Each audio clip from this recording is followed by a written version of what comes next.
CD Projekt Red have recently announced the next expansion for Gwent being the Way of the Witcher, where we can obviously expect a lot more witches to enter the game and a few more really interesting cards and building up the factions already in the game. This expansion is going to be dropping on December 8th, and we're probably likely to see almost daily card reveals now, which can be found on the Gwent website under Way of the Witcher, and they'll have like a certain bit where they'll show you all the new cards coming as soon as they get revealed, and they'll allow us to see kind of what different playstyles they'll be adding for each faction. And from a look at their website and the cards already out, we can kind of put 2 and 2 together, and I'll show you what's on their website now. So they have different kind of schools for each different faction. So Skellige is Way of the Bear, Scoia'tael's Way of the Cat, Northern Realms is Way of the Griffin, Nilfgaard is Way of the Viper, Monsters is Way of the Mutant, and finally Syndicate is Way of the Salamandra. And the words underneath them are very, very interesting to see as well. So Skellige has Strength and Endurance, which from the cards that we've seen as well, we can probably assume is something to do with Bloodthirst and damaging units and kind of getting buffs off weaker units. Way of the Cat about Agility is probably to do with movement mechanics. Way of the Griffin, as it mentions precision, might be about targeting certain units. Way of the Viper about resource manipulation and sabotage. The cards that we've seen so far are kind of all about messing with your opponent's deck. Way of the Mutant, which we have not seen a single card of yet, is Savagery and Hunger, which might mean some more Consume cards, for instance. We're not too sure at this point of time. And finally, Way of the Salamandra with Investment and Sacrifice. The only cards that we can see so far are all about poisoning your own units, so that's probably where the sacrifice comes in, and investing in damaging your own units. We also have some new keywords to go over, which is really interesting, and we'll probably see them a lot more with the more cards that we see, but it only appears to be 2 new keywords at the moment, and that is Counter and Adrenaline. So Counter will always have a number after it, say 3 for instance, and that's the maximum amount of times that effect can be used. But if you somehow manage to reset the card, then it will get those counters back. So the example that they used was using Mandrake on your own unit, will then reset it and then give the counters back. And then Adrenaline, say we go with, again, Adrenaline 5, that ability can only be used when, say 5 in this case, is equal or less to the number of cards in your hand. And they mentioned that some of these abilities are really strong, so they have low adrenaline costs, or low adrenaline numbers like 2, so they can only be used at the very end of the game. And others are actually worse if they get their adrenaline ability off, so they're kind of made so you play them early game, even if they kind of work a bit better in the later game. It's just to sort of balance the cards.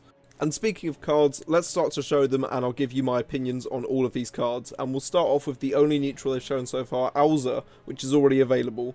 And he's a 6 power, 11 provision cost unit, which whenever you play a spell card, which is a very specific type of special card, it will spawn a unit with the same provision cost on that row. Now, it's going to be a random one, so you won't have any choice over it, and because it's spawn instead of play, it will not activate deploy abilities. But as the strongest kind of provision cost spell there is a 13, you could actually get some very strong units like Keltalis from this. And it could be a very interesting card. It could also be incredibly, incredibly strong, depending on how well you can make a deck with spells. The next card we're talking about is the Bear Witcher Mentor, who, when deployed, will boost self by 1 for every damaged ally unit, or if it's adrenaline free, so if you're playing it near the end of a round, then it will boost self by 1 for every damaged unit instead. Now, this could be incredibly strong if you've got a lot of swarm power, or both players have swarmed in fact, and all the units are damaged, then this thing could get some very high values if he's played near the end of the game. And if he's played that late, it also means it could miss out on some of the kind of key mechanic cards that you might see a bit later, or just, you know, it could be something where it means your opponent might want to hold on to things like Karafi Heatwave to try and hit a card like this, if it's actually good enough value or not. Okay, and now moving on to the legendary, or epic even, sorry, from Skellige, we have Gerd, who when deployed will spawn a deafening siren on the opposite row and damage all enemy units on that row by 1. But if you use it from 4 cards or less, it will only spawn the siren and damage that one by 1.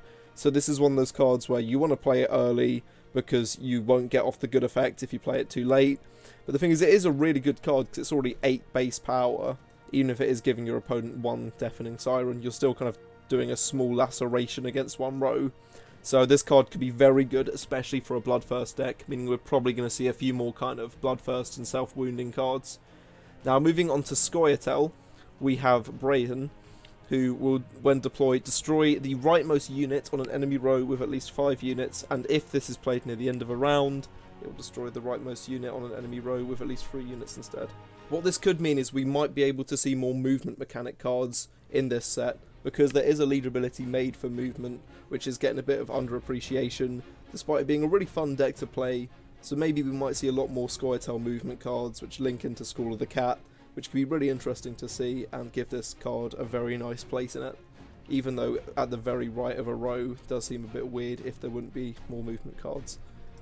Over to Northern Realms, we have Cohen, who's a really interesting card with Zeal Order. Boost all units with power equal to Cohen's power by the amount Cohen is boosted. So if he's boosted by 2, so he's at 5, he'll boost all 5 costs or 5 power units on the board by 2.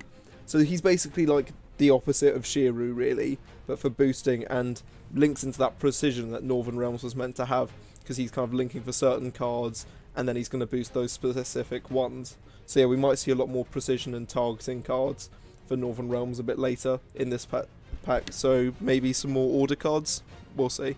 Now moving on to Nilfgaard, which is really interesting, we have Viper Witcher, and I know there's already one in the game, but I think he's becoming like Assassin, or Witcher Assassin or something like that. But this card is a 4 power, 5 cost. Deploy, put 2 bleeding on an enemy unit and Adrenaline 6. It will spawn a copy of that unit on top of your opponent's deck. So this is basically just for finding a pretty lame card on your opponent's side of the field and just slapping it on top of your opponent's deck to mess up their draws.